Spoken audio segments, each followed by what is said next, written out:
friends at Tivoli Brewing Company and the Department of Communication Arts and Sciences at MSU Denver, this is Unfiltered. And here are your hosts, Jay Schrader and Dr. Samuel J.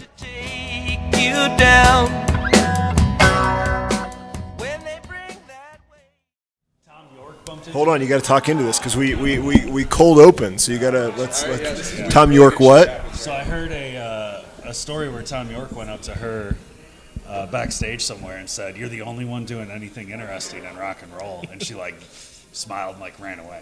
And that was it. Did she know who Tom York was?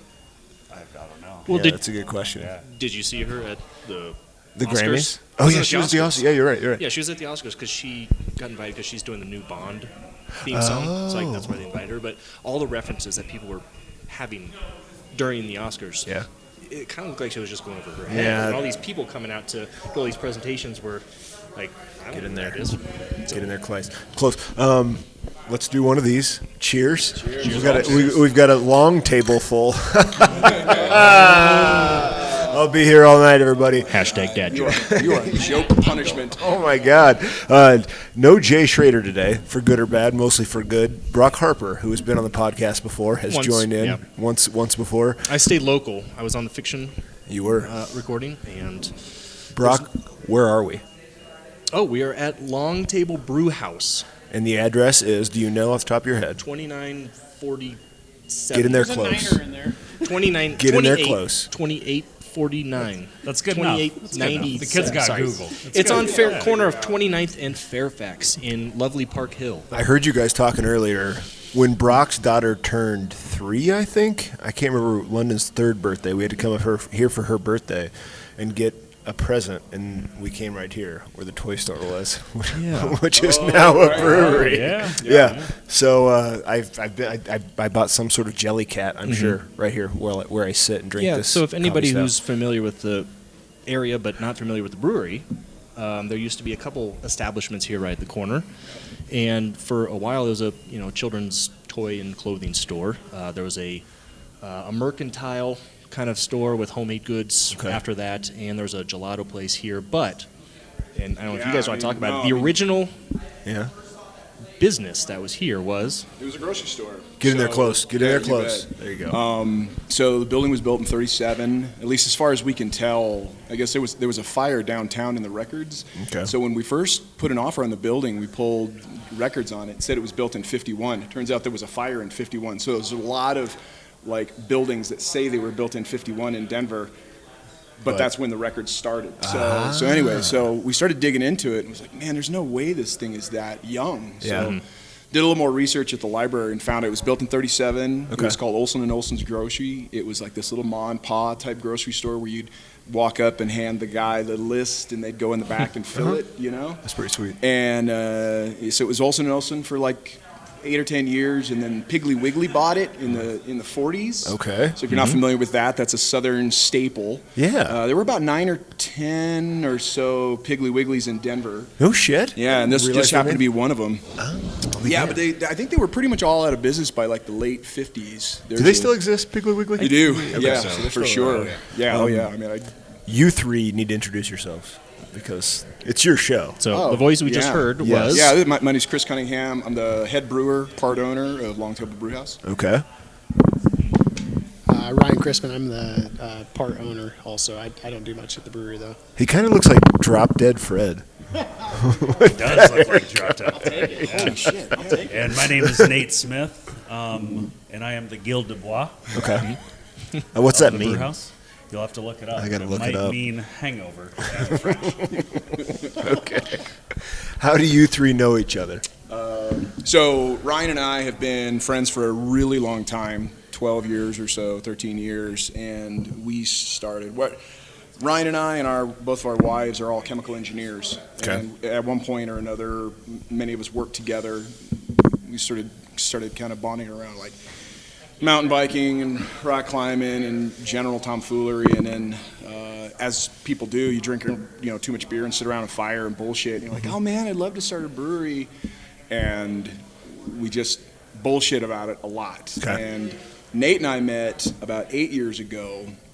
Nate was working at an engineering company where I was a principal, and he sat across the hall from me, and I would bring in homebrew all the time. Okay. And we sat down one day, he drank some of it, and he's like, if you ever decide to open a brewery, I'm going to pull handles for you. Which is great, because I don't know a fucking thing about running a bar. Perfect. And I think the only one of us that has worked in a bar is my wife. And so Okay. it's like, well, we need that side of it, and it's been perfect ever since. And was that here in Denver? It was here in Okay, because Denver, I had yeah. read one of you, or you're from Seattle, right? Yeah. So I didn't know if all of you had come from Seattle, or you just had known each other. No, through- we all met here in Denver, but Ryan was living in Seattle at the time. Yeah, perfect. There. That way you can share it.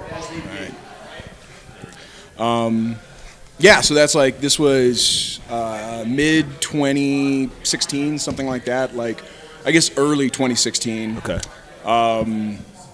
We put together a business plan, started philosophizing about it, and kind of had about a 5-year, 8-year plan. And the thing that was like the big question mark was where do we put this thing? Because it's Denver, right? I mean, Yeah.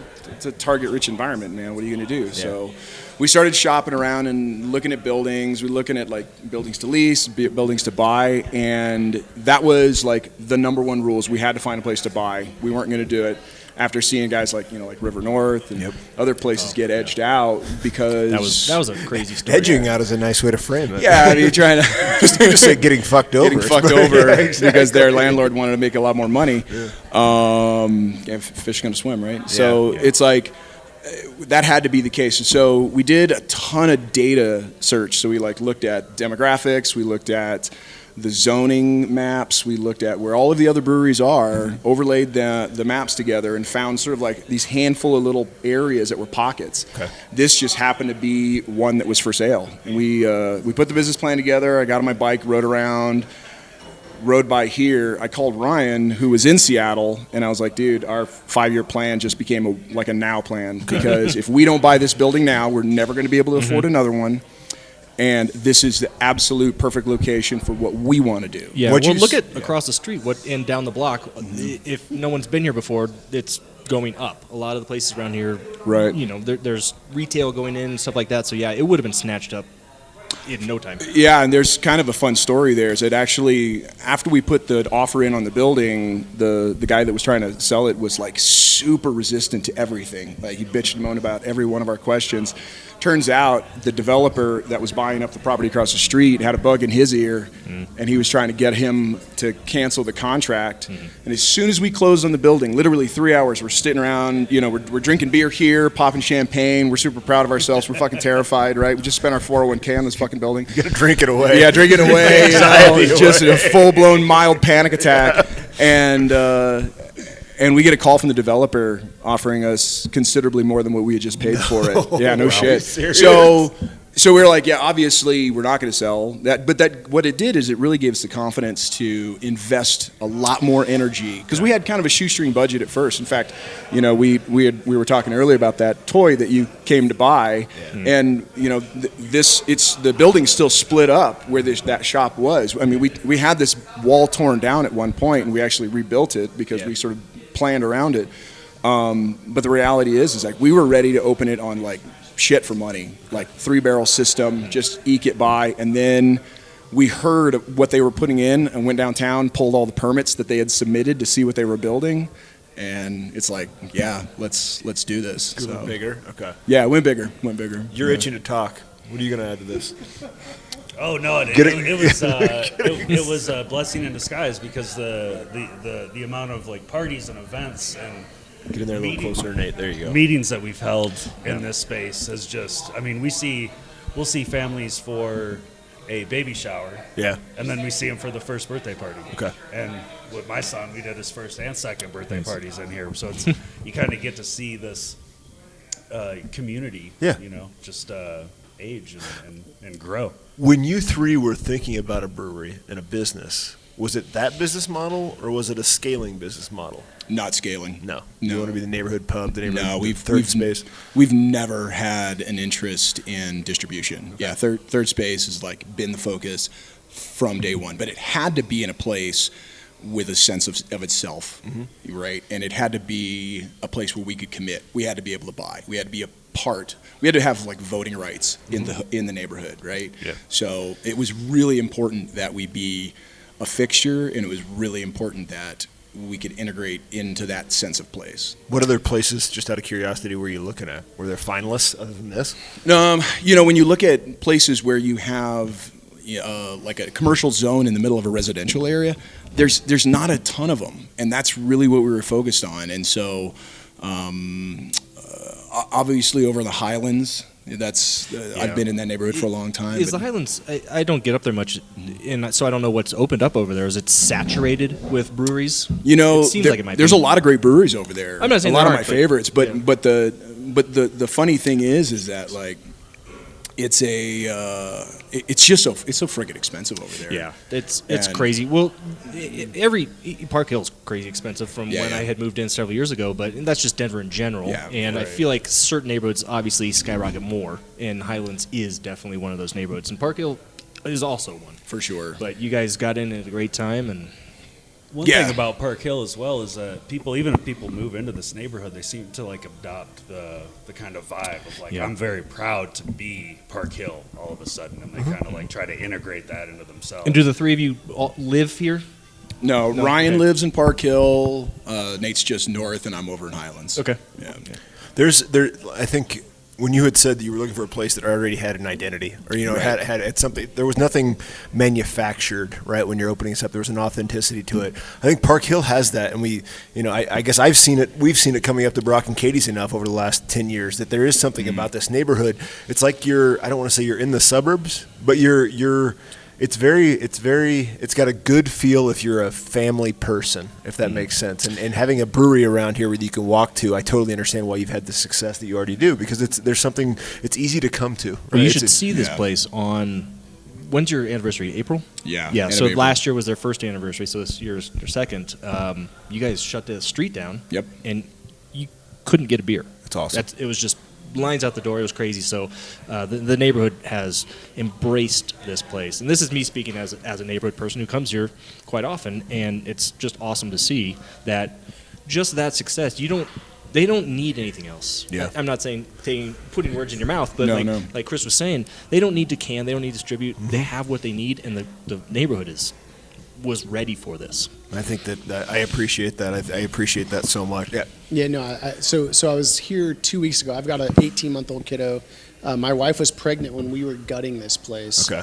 So her and Chris actually have like full credit for the design and like building this out, along with Joel, who did a lot of our designs here. But I was here probably 2 weeks ago with my kiddo, and we were sitting on the floor in the corner over here, and there was another family that had a kid roughly the same age. And they were sitting there, and then another family came in with a kid roughly the same age, and then another family came in. And all of them are sitting around, and they all lived within about 10 blocks of each other, including us. And they'd lived here for 5+ years, and said we never knew each other until this brewery opened. And now that you guys are here, we are best friends. We hang out. We've got kids together.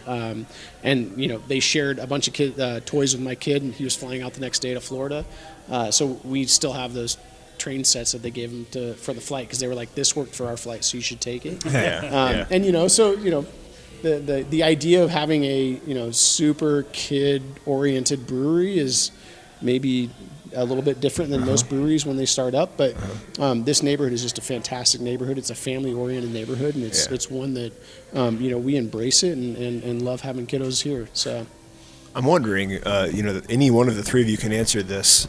In Denver, in particular, everybody makes relatively good beer, and so I'm wondering: do you have to have that secondary identity to have success? Do you have to be a really good kind of third space, whether it's for families, whether it's for, say it's Woods Boss, right? And it's people on the edge of town, and you want to just go there and get a beer. Do you think that is kind of integral now? You can't just make good beer; you have to have something else. Yeah, this is a question I answer a lot. Okay. When someone asks you what makes you different, what differentiates you from anywhere else. I don't know of very many breweries in Denver that don't make good beer. Yeah. You know what I mean? You don't last very long It's if like, you no, don't. absolutely not. I mean, this is a pretty you get like one or two bad batches. I've heard that quoted before, and then it's like, nah. But you do. I think you have to have a sense of self. And, if you look at Bart Watson, he's the economist with the Brewers Association, right? And he does a great job of like getting his finger on the pulse of what's going on. And he said this a couple of years ago, about a year after we said it. It's like, we have to be spectacularly local. We have to be, because you just can't fight for like shelf space. Yeah. Like, how do you differentiate yourself? I mean, you could get some spectacularly nerdy following, and that's great, but it's like, if you're going to open up a tap room, I mean, you got to have, you have to have a sense of space. You have a sense of place. You got to be part of the community. That's the only way I think that growth is going to occur. What does that mean then for those of you who are here all the time? Because now, instead of running an Odell-sized brewery, right, or a Great Divide, you're basically running the neighborhood tap, and you're here all the time. I mean, did you know that going in? No, but it became fairly clear pretty early on. Okay. With the type of support we receive, as you analyze repeat customers versus new customers, we see, 3 out of 4 are repeat day over day, month over month. And I think from a service standpoint, it's, being authentic and genuine with the neighbors and the community, and not, there's room for, medals and awards and everything in beer. But there's also, a lot of value for being a genuine place that people come to feel a part of the neighborhood and meet fellow families and so forth. Yeah. So I was here a couple weeks ago, and I ran into a friend of mine who lives down in Platt Park, and she came up here strictly to come here. So, because she had been here before with a friend, and she actually made a return trip up here. It was the same day you and I were talking, and you want to elaborate. You said you have only spent $4 in advertising the entire time you've been open.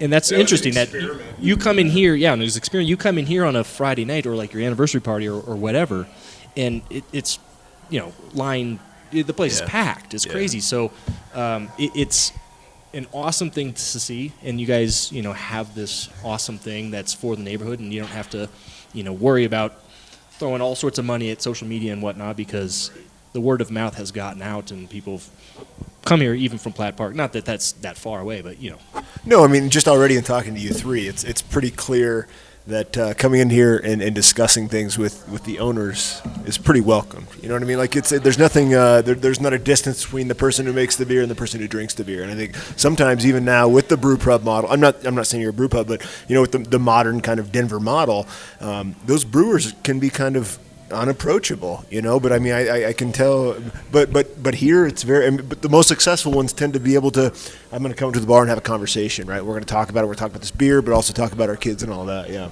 No, I think about it like Chris makes great beer. I hate saying that publicly, but he makes great beer. He's sitting right there, man. We'll group hug later. But it came down, it's an experience. And when I walk into a brewery now, it's no longer about the beer. I assume you're going to make great beer. Yeah. If you don't make great beer, I'm out. Yeah. This isn't Omaha. But then I want to be able to talk to the people that are pouring the beer. I want to know what they think about the beer. And Nate's done a phenomenal job building a team that is not just pouring beer, but they're knowledgeable about the beer. They're telling you about the beer. They know what kind of hops went into the beer. And they know what the mash temperature was. They know everything about the beer. They know what Chris did with the beer. Yeah. They've tasted the grain. They've tasted the hops. That's an experience. Yeah. And for sure. and to be able to educate the drinkers about that aspect is really cool. That's an experience. And it's not taking a tour with Chris every day, but it's actually getting it while you're drinking the beer. Yeah. I love it. And I go to a lot of breweries in Seattle, and it's like you don't get that same experience. It's here's your beer, you ordered the pale ale, you're out. And it's like, and I've seen Nate and his team spend 10 minutes talking to people about the specific beer that they want. And if they don't like it, we'll give them another one, and then they talk about that one. I love it. They're a good staff. I've since I live around the corner, I've come here since day one, and it's always been a good, nice, like you said, knowledgeable staff that anytime I come in, if it's not that crowded, they will sit and chat with you the entire time. And just bullshit your way through an hour and a half of drinking, and that's just awesome. If you're here by yourself or whatever, and they're like, yeah, let's just chat and hang out and whatever. And Nate's done that as well. So we're definitely meeting here now for our afternoon. Our working afternoons. You don't need to come down towards Metro anymore. I'll just come here. I don't think you ever have to twist my arm to go to a brewery that's 2 blocks from my house. I know. This is great. Okay, we got to ask just the staple questions. What was the beer, Chris, that changed it all for you? Not your beer, but the one that. How'd you get from Coors Light to this? Salvatore Doppelbock. Oh. Yeah, for sure. That was like I had it probably. I don't know, maybe like 93, 94. Where's something Salvatore like from? that. Germany. Okay, yeah, it's German Doppelbock. So it's an Einger beer. I had it, and it just like my face melted. I mean, I'd been drinking. I was in the military, and I was drinking a lot of like Rolling Rock. I was on the East Coast, and so had it, and it was like, what the fuck is happening? Yeah. And then the next one was Pyramid Apricot Wheat. Oh. Okay, nice. I got transferred from the East Coast to the West Coast, and I'm driving, up the 101, and I stop at this little shit bar, and I ordered a beer, and the guy's like, hey, what do you want? Well, I'm like, whatever the locals drink, and he hands me a liter of Pyramid Pyramid Apricot Wheat, and it was like, holy crap, this is like unlike anything I've ever had before. And then I'd been brewing since 91, homebrewing since 91. Okay. But it was pretty like tame. It was like whatever kind of dusty, crappy extract and 6-month-old yeast you could Cheapest grab. It had to be hard to find. It was really hard, for sure. Okay. But yeah, that was it. That was the thing that really changed it for me. And then it happened very fast. I was gonna say, being in the Northwest, there was a ton of great beer Red up Hook. there. Yeah, Red Hook and Weinhardt's, and those guys were like, breaking all kinds of ground early on. So you are brewing relatively early on in the home brewing scene. Yeah, for sure. Well, 92, 93, that's about when New Belgium had started. Yeah. You weren't here, but that's, that was groundbreaking, and it didn't go much outside of Colorado for quite a while after that. Right. I think Sierra Nevada had probably been around at that point. Anchor was definitely around. Yep. But, when it comes to anything west of the Mississippi, Shinerbach, I mean, that's all you're talking about. Yeah, for sure. Besides the big boys. That's really cool. Holy shit. Okay, so I guess what made you think you could go from homebrew to owning a brewery? That's a really good question. How many batches did you have to repeat and go, oh, it still tastes the same? Okay. Oh, yeah. I mean, that's not even something you can count, right? Yeah. So, I got really serious about it maybe 3 or 4 years before. I mean, I'd been homebrewing the whole time and kind of like putting it together with like mash coolers and shit like that. I mean, kind of just doing the thing. And then I got super serious and built an all-electric PLC controlled thing, 1-barrel system, and then just started entering competitions like crazy. Okay. And because I despise people that just like talk a lot of shit. Like they're like, oh yeah, I'm gonna do this thing or I'm gonna do this thing. Fucking do it. Yeah, just fucking do it. Just shut up and do it. And it's like, and I get it, whatever. Because I used to be that guy, the dreamer, right? Whatever. And it's like, if you want to make something happen, you have to just do it. And so my wife was like, if you're even thinking about starting a brewery, I want to see you like get 10 medals before anything else happens. Yeah. But that's not. There does not make a fucking commercial brewer, right? Yeah.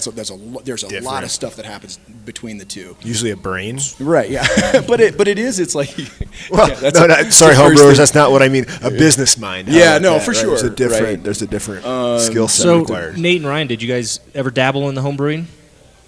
Not without Chris. I'll say going to his house and when in his garage, it was a small version of the brew house that you look at in the other space. What about like home bong making? Did you ever get into home bong making?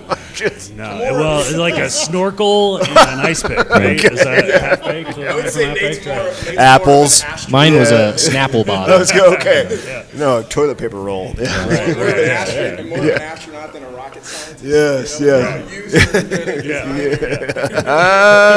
So Ryan, did you ever dabble? Yeah, so I got my PhD in basically fermentation sciences. Humble brag. Humble Jesus. brag. Okay, never mind. He's a real scientist. No, but I was making drugs as opposed to booze. Fucking buckets. No, but I made beer for a little while, but like I hated the idea of making small scale beer and like it wasn't that good. And Yeah. it was in Seattle, so like I could walk to the local bar and buy like really good beer. Get a free. That's such a big thing. I never started ever because the amount of time and effort I would have to put in to even make something that was halfway decent. I'm like, what? I've just wasted so much If money. you invited me to your house to drink your home beer, I'd be like, "What the fuck, Brock? Yeah, it's garbage. But I mean, Like, let's Piss you off? get a 6-pack." so I've had a couple friends who've done home brewing, and you know, no offense, I'm not going to name names, but I would try it and be like, okay, I'm just going to go to the liquor store. And I know I'd be the same way. You can make good beer as a scientist, engineer, home brewer. To make great beer is not easy. Yeah. And that's like, and Chris was making great beer, and it was like, well, shit, so I switched to wine. So I started making wine, but it was like, and that's different. Like it's the grapes are what make it great. But like I started taking Chris's beer, and I was like, I would rather just fly to Denver and have his beer than try to make my own 5-gallon batch. Was the business the reason why you moved here?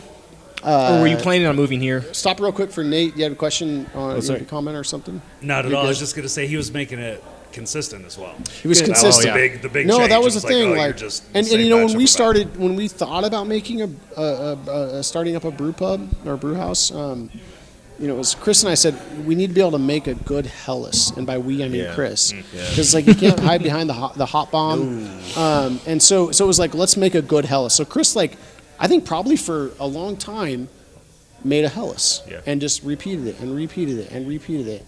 And it was like, okay. Probably 100 gallons. Yeah, and then finally was like, I know how to make a Helles. And I was like, okay, we know how to make a brewery then. Because it's like, if you can't hide behind a Helles. You can't actually make beer. Yeah. And you shouldn't Yeah. be making beer, right? Yeah. I mean, the Germans, the Belgians wanted you to make Yeah, it like that, right? exactly. So wait, you have a PhD. So what are you doing aside from this? I mean, is this a full-time job for you? No. So I am very. These guys run the show. Okay. Yeah. What's your other job? Yeah. So I was, Chris called me, and there's a long story around that. That's probably more beers than we have time. But We have plenty of time. so More beers than we have in the tanks.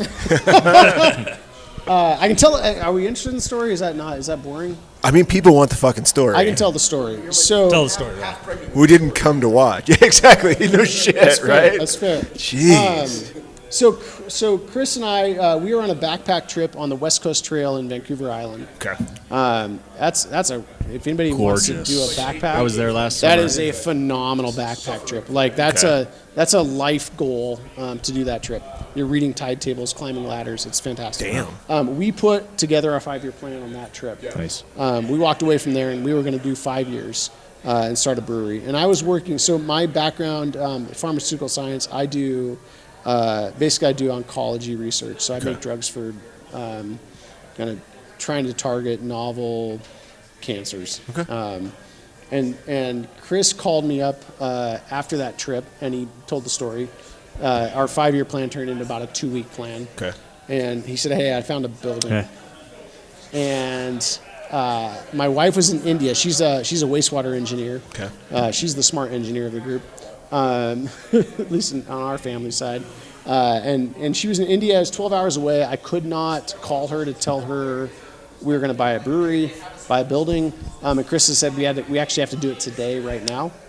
Oh shit. Yeah, we have to do it now. And so it's Denver real estate. Chris is like, we got to do it now. And so I can't call. So you her, can't like, call your wife. I'm in Seattle. Don't I've never tell seen her. the building. I don't know what we're doing. I don't know anything about Parkville. I went to grad school in Boulder. Okay. So I'm just like, you know what? There's everybody's got that person in their life that if they call you and say something like that, you just say yes. Yeah. Chris is that person for Okay. me. And he's that person for my wife. So we just fully trust him. And we're like, dude's sharp. He knows what he's doing. He's not gonna recommend something that you don't do. So I said, yeah, let's do it. So he calls me back about 20 minutes later and says, hey, by the way, we're under contract. Holy shit. So my wife flies back from India, and I was like, hey, sweetheart, we're under contract. We're bought a building in Denver, and we're going to start a brewery. And she's pretty quiet, which is a bad sign. Well, we ended up flying to Denver. Chris picks us up from the airport. How many days later? Like and- 30 days? We're closing. So he 45 days. Yeah. Okay. So he drives us to the closing. I haven't seen the building yet. He drives us to closing. And we close on the building. We transfer everything. We're good to go. And we made a long trip around Denver, and we finally ended up here. And this neighborhood is a phenomenal neighborhood, great history. But the building itself was a bit rough. Yeah. And when we walked in, it was like, oh, I see the potential. I don't see the vision quite yet. Yeah. And so we had a few moments of like, WTF. yeah, what are we doing here, guys? Well, I mean, more specifically, Laura's comment. Yeah, Laura leaned over to Ryan. He's riding in the back of the truck, like right behind us, and you could hear her lean over when we pull up to the building, and she whispers in his ear, "You fucked up." At that time, we'd been married 10 years, and I thought, that was a great run. We did it. We did Great it. run. That's That's better 10 than years, most. We beat the 7-year average. Beat the stats. Half's not bad. All forgotten, all forgiven, everything's good. Yeah, and so we walked through, and it didn't get better when we walked through. Okay. But then we got the call from the developer. So Okay. So it got better real soon. Okay. So overall, though, it was really a leap of faith for us. The lager. About 4 loggers. Hell, five? Why would we do 4? 5. Yeah.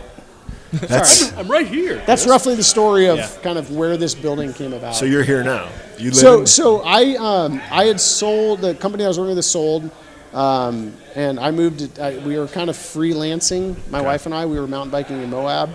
I got a call from a friend that I went to grad school with. They were building a what's called a good manufacturing facility at the University of Colorado, and they said, "Do you know anybody that knows how to do that?" And that happened to be my wheelhouse. Nice. So you're talking the FDA type. Yeah, exactly. GMP, so we went from Moab to Colorado and hadn't left.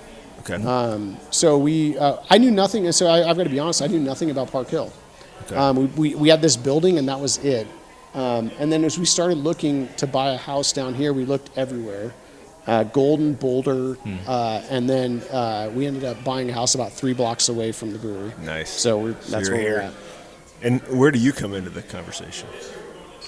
I mean, we got at the beginning. But can you articulate it in the way that's been done? I worked in a cubicle across the hallway from Chris's very large, prestigious office, and we would share brews and all that stuff. In Seattle? No, here in Denver. Ryan's the only office one is from out in Lakewood. Okay. Yeah. We started working together about 8 years ago, and when he first said, "Hey, I'm just gonna I'd always said, man, I'll pull your taps for you. I'll do whatever you need me on the front of the house." And when he started business planning and that, and so we'd take lunches and hey, front of house, what are we looking at for labor cost? Having those conversations, and he's, hey, I think I found a building, and I was ready to do that, throw the papers up and walk out. I was like, I'm done. The Friday meme. It's Friday, boom, right? Jerry Maguire. Exactly. Who's coming? And he's like, well, so we're gonna have to close and permits and construction, and I was like, yeah, cool. Can that be today? Can I still walk out today though? Because I would love to just recharge a little bit. And so I did, not that day, but I did preemptively do. So you don't have a secondary job. This is it. This is it for me. That's awesome. I'm here. My advice to anybody that's thinking about starting a brewery, if you know how to make beer, you don't know how to run the front of the house. Yeah. You need a Nate. So thank you. Take a picture. Yeah. You ever film it?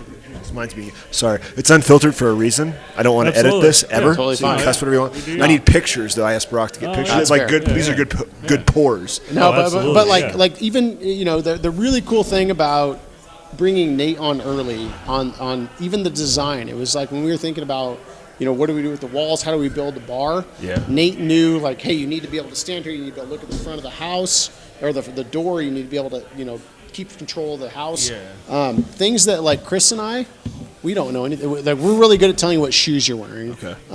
We're not great at telling you who's coming in the front door. So that's my best advice. Hire somebody that's phenomenal at the front of the house, and we got lucky with Nate. It's pretty clear that the 3 of you have a chemistry in terms of not just friendship, right? But who's good at what.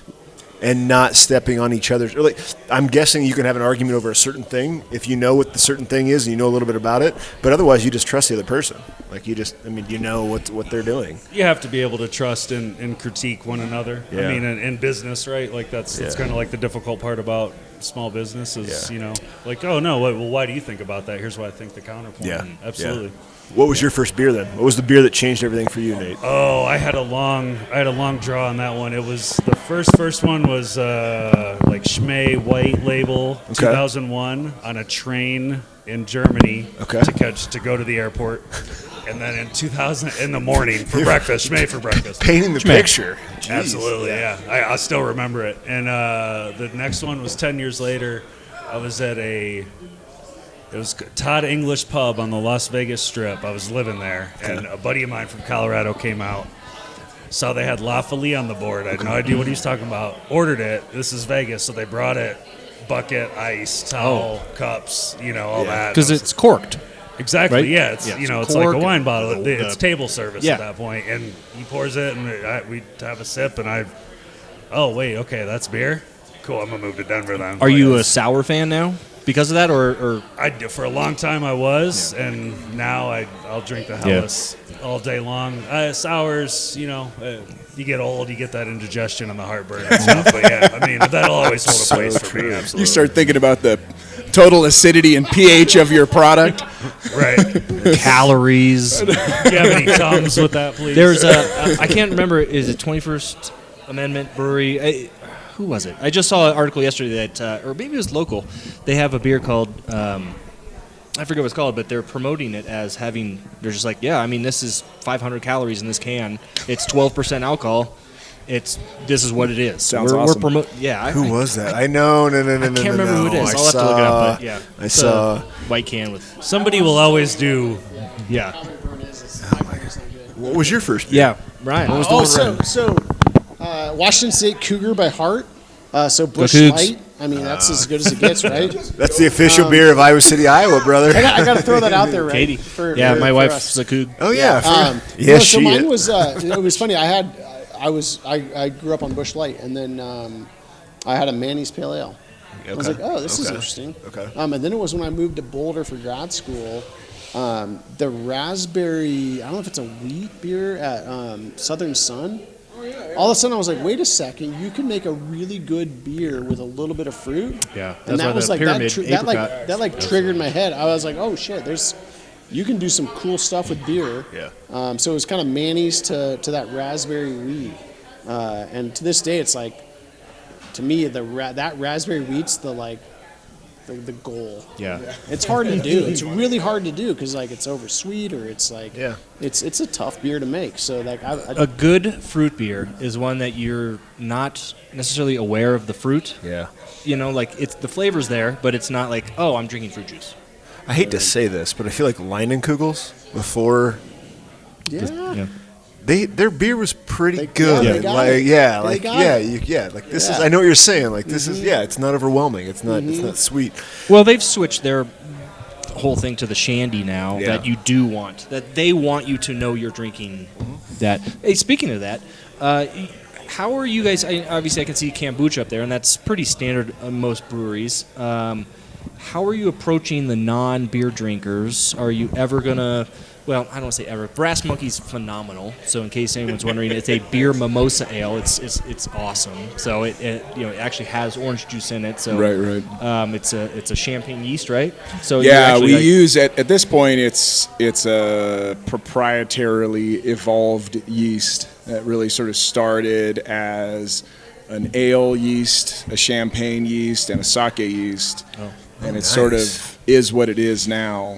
But the base beer is a high gravity, like 18 Plato beer. So, Wait, can you edit that out? I know it's unfiltered, but we need to retract what he just said. He's giving away the recipe. Too much. No. Hey, man, you can come here and there's a book behind the brewery behind the bar with all of our recipes, all of my process steps, everything. If you want to recreate a beer, whatever, I don't fucking care. But so we make it. It's like an 18 Plato beer, so it works out to be like 10% alcohol. Okay. It's like it's like an imperial cream ale. Imperial cream brute ale. That's a good way to put it, because we use an enzyme to break it down, right? Yeah. Ferment it a little bit on the warm side, let it free rise, and then it's very like, it's got a lot of these like wine characteristics. Carbonate the shit out of it, dry hop it with some kind of caddy type hop, so it ends up with sort of like this Sauvignon Blanc character. Okay. And then we blend it with all kinds of different stuff. Most of the time, it's like orange juice or orange and lemon bitters. Is the beer itself, I don't want to say you don't make a non-drinkable beer, but is the beer itself something that you would ever consider or could have just as its own? Oh yeah, for sure. I mean, there's a handful of like regulars that have asked, and we've gone down and tasted it right off the bright tank. But in general, yeah, I mean, it's not something we'd sell because it's weird. Yeah, I mean, let's. Are we doing this? Are we doing this? We're gonna fucking do this. We just become best friends. but the whole point is, so like a lot of people like they make a radler for people that don't want to drink whatever, and then a lot of people make a beer mosa, but they normally just take their light lager, their Belgian or whatever. No, it truly is its own entity. It's a purpose-built beer around a mimosa, and it was really because like we used to keg mimosas all the time when we were homebrewing. So you take like 3 boxes of wine and a couple jugs of orange juice, a bottle of sake, force carbonate it, and then serve it out of a tap. You know what's funny about that beer is that one of the reasons I brought it up is the Cougs played up at CU. Yeah. And Katie and I had a babysitter, actually maybe just one of our moms. Okay. And we came here because we're like, oh, Mom doesn't think we're coming home until 7. It's 6 o'clock. Game's already over. So we came here, and we had our Coug gear on, and I think Ryan was here, and he's like, oh, let me show you this. So, like, we got a sample of it before it actually went on tap. But just FYI for everybody, you guys have that, like, on Sundays or mornings and stuff if you want to watch football or if they have anything on. It's a good breakfast Not that this is a sports bar, but if you guys have something on, and it's a great morning drink. It's great. Sure. It's great all the time, but it's a phenomenal, like, this is different, and it's not just a classic mimosa that... This is a beer. Yeah, we've done a number of versions of it. We've done like a Cur Royale version. We did a Pina Colada, and it's basically imagine anything you could make a cocktail out of champagne. Yeah. And we've done something similar to that. In fact, you mentioned our anniversary party, and we shut down the street.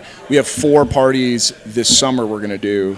So we're going to do our anniversary party in April, then a Brass Monkey Fest where we're going to have a whole bunch of stuff. I mean, we'll start with yoga, who knows, a little meditation, brunch, whatever, and then Christmas in July, and then Oktoberfest. So we've got just Beastie Boys all night. You got to find a Beastie Boy cover band to come do Brass Monkey Festival, right? Well, all day. It is a neighborhood. Wow. It's a neighborhood. That's okay. I just took over Nate's job. Right, yeah. You sit here, have 2 mics. Yeah. Have 2 mics. No, but when Chris and I thought about it, it's like not everybody loves beer.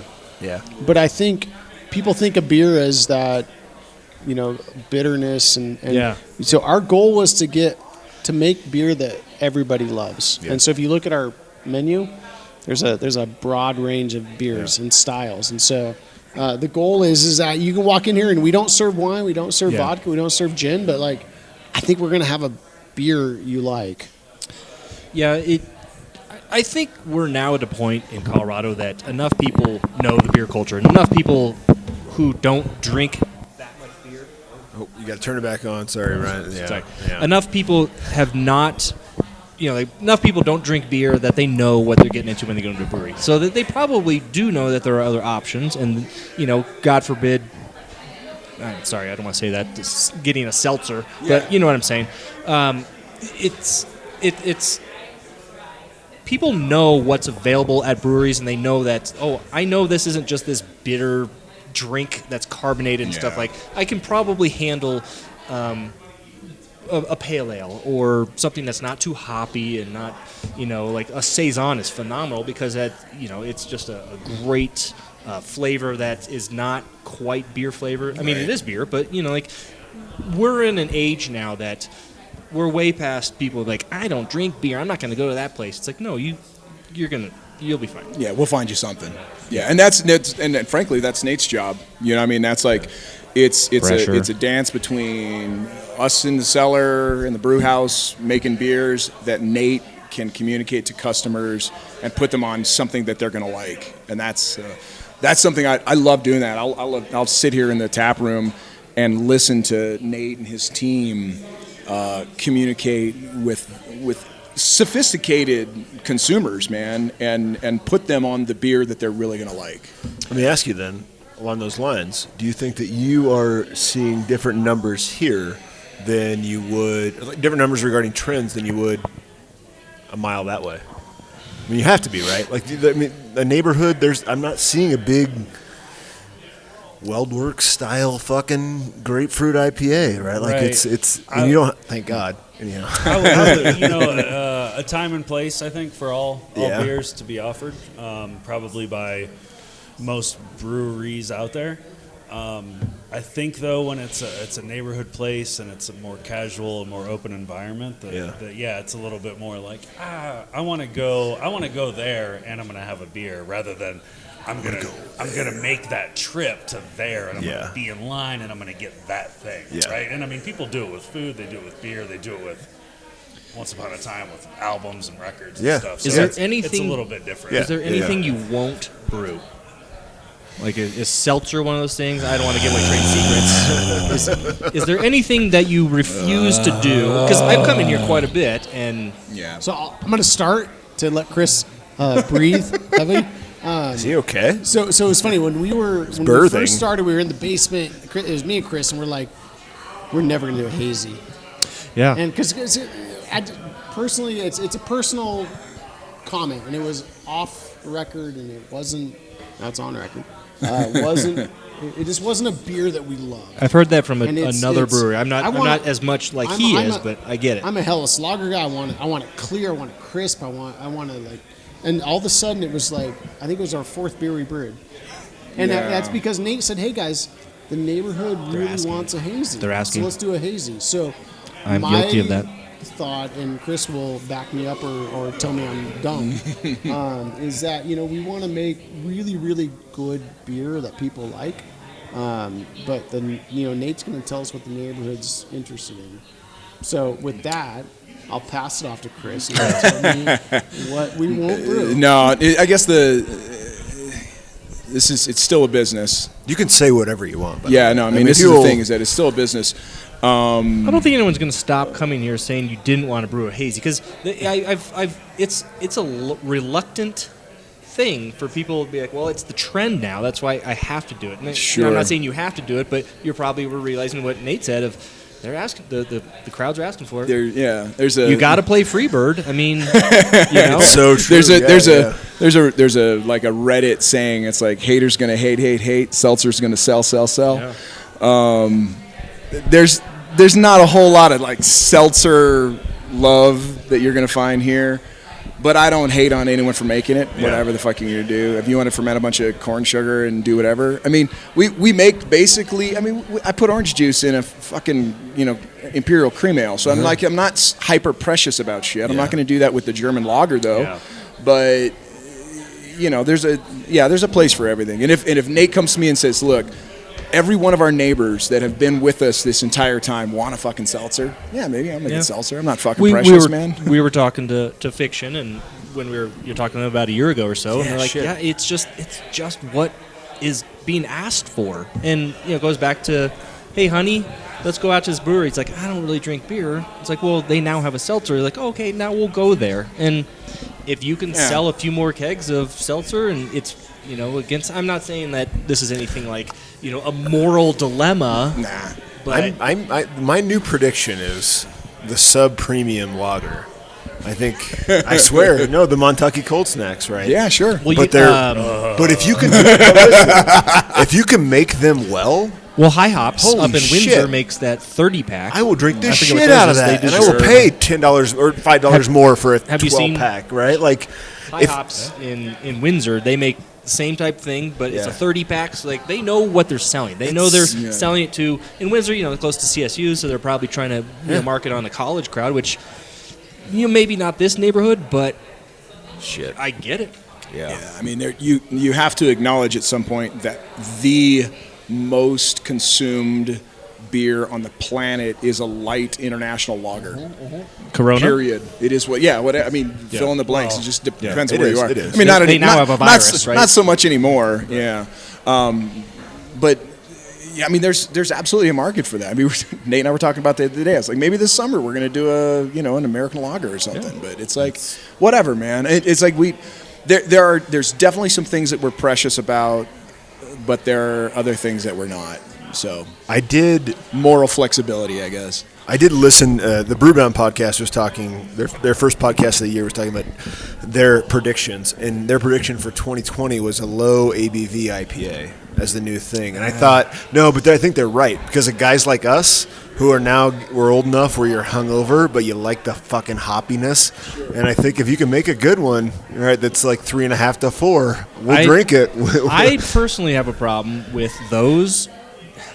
Just more of a flavor thing, because you get so used to what an IPA's flavor and just the bang of it, I know. that it's like, oh, let's just take a great IPA, Yeah.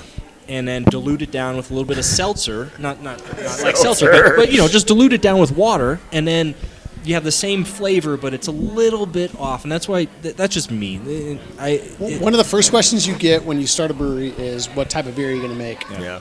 And Chris and I always said, we want to make a beer that we want to drink, Yeah. and we want to make a beer that we can drink a lot of. Yeah. And so, we had that same thought. Like, you don't want to make 9% beers on your entire menu, because then you have one and you're done. Yeah, I wouldn't have a lot and of we like folks to drink here, a lot of beer, and all our friends like to drink a lot of beer. And it's like, you want to be able to have 3 or 4. Yeah. So the idea of being able to make a low ABV Pale Ale or IPA, like that's. Well, I guess that makes sense. That's that. To me, the fact that it hasn't been done, or it doesn't mean it can't be done. So one question that I've always talked to Sam about is, and I kind of stole this from Odd 13 used to have a podcast, and they had all these kind of things that they would talk about.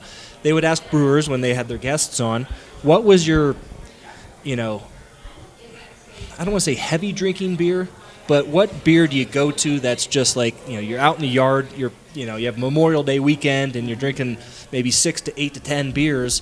What's that beer for you guys? Most of the people, because obviously it's a Colorado podcast, the Odd 13 one, they all would say Coors Light. Me, personally, I found out that Hamm's isn't that bad. It's not that bad. So, like, you save some money if you want to drink, like, a few beers in the backyard and you're not getting drunk, but just drink some Hamm's. So, like, you guys have that, like, obviously your own, but besides that, do you have something that you would just kind of defer to? Is it Coors Light? Is it PBR? Is it, Oh, man, that's a good... You go first, man. I will talk slow to let my smart people tell me. So to me, it's the go-to on that. For us, we don't distribute it, and so. Like you personally. Yeah, you personally. No, understood. Yeah. Understood. But He's from just the trying to promote the brewery brand. From the brewery Promote the brand. standpoint, Yeah. I would take a Hellas Crowler any day. No, I mean, But that so, makes so, sense. so I actually have data. I redid my entire backyard in Seattle, and I had a tractor up there. I borrowed my dad's Rainier? tractor. It barely fit. I was the only guy in Seattle, like downtown proper, that had a tractor in their backyard. And I drank Fremont Summer Ale, Oh, Fremont, okay. and it was spectacular. But it was Not it was like spectacular- Rainier? But it was spectacular because it was low alcohol, and I could have 4 or 5 or 6 Yeah. or 10 a night, and I could still drive the tractor. So it was nice. That fucking dude is genius, by the way. Matt Lincecum was like the third interview I did on the show. He's very smart. The guy behind Fremont. He knew exactly what he was they're doing. great. Yeah, I love like, it. My office in Seattle is about 2 blocks from them. They just No make great shit. beer, and they're doing great. So they're Are you cutting trying edge, to get but rid they're of the also, homeless like, folks too? Yeah, At your well, office yeah. place? Yeah. Retract my. Nate, do you have one? Your go-to? Kind of just fall back? Obviously, we all want to drink good beer, but there's times Anymore I drink our beer, and I'm here probably 6-7 days a week. And so when I'm maybe on Mondays when we're closed, I'll drink some wine with my wife, just to give my palate a break. I go to the liquor. If I go to the liquor store, okay. I have like buyer's anxiety or whatever that is. Like there's so much art, there's so many stories being told. Analysis on those paralysis. shelves. Like it's like, okay, do I cut out like InBev beers? Do I go for only like in the city beers that are small to like support them? It's like there's this whole matrix of like, how do I make this selection? It's a moral for, like, panic. A $10 six pack. You know, I mean, you know, like who do you want to give your money to? Yeah. You know, I don't know. I mean, I'm one of those people. Drink what you like. Drink what you enjoy. And if you went through 6 of them and you didn't like it, buy another 6-pack, right? Yeah, and I'll get a shout out to my mom. She was a Max beer drinker through the 80s into the early 90s and then switched over to Bud Light. So, you know, if you can get your hands on Max, I think it's worth just trying it. Give it a if you shot. can get it. It's hard to do. So. Yeah. Well, gentlemen, Well, hold on. We got to let Chris answer. I thought he did it last. Sorry. Oh no! Oh shit! Yeah, I mean, I'll fuck up some High Life High Life. There you all go. day long, man. All right. It's a champagne is. and beer. It's a crystal clear bottle. I mean, it's got that. You know, it's got that. Gold label. Well, and you know, like, I'm a nerd. I love what they did with their hops. They're able to create a hop that doesn't skunk, if you will. Yeah. And so, you know, it's the only clear bottled beer that you can drink that doesn't taste like Corona. Yeah. And so, That's a good point. yeah, being able to develop that was pretty spectacular. So yeah, it's fucking. I'll crush that shit all day long. There you go. I got to close it up because I always like to ask the off the record, Uh-oh. Questions. So, cheers, gentlemen. Yep. Thank you so much. My God, that was a blast. Good to have you guys. One on the record question. Sugary for your intro. How'd you come on that one? Because Jerry never cared if you stole the music and got to use it. Yeah, right on. Yeah, that's why. Yeah. All these fucking hippies. Nope, because he doesn't. He doesn't. Steely on my shoulder. So Yeah, that's why I asked. yeah, he doesn't care. He doesn't care. So like, Are you guys gonna make out now? no, but even like the record. when we our first 10 episodes were Roger Miller's Chug a Lug, and I got all these letters, cease and desist letters. Oh my lord. So I stopped using it, and I was like, well, shit. The Dead never cared. Yeah, right. They never did, and Yeah, they never prosecute and never have. Right. Yeah. Well, So for that, real use quick, music. Yeah. real quick on that. Just final question for me. Have you guys had? And it's always a sore subject. The beer name. I know you guys don't usually name your stuff. You know, like the Red Bootstrap Ale that you would have sure. have somebody any legal like things people No, are like, don't use our name, that type thing. I would love to get a letter from Yeah. like the Beastie Boys. Well, yeah, or the Brass fiction- Monkey. Like, yeah, please, yeah. could we get The fiction like, guys, he got sued by a winery because the name of his yeah. beer was a wine name. He's like, come on. So I didn't know if that ever came up. Well, that's what's whatever, man. We can wait. I love the guys over at whatever, man. They can do whatever they want. All right. Get sued. Thanks, guys. Hey, take care, guys. Take care. Appreciate it. you.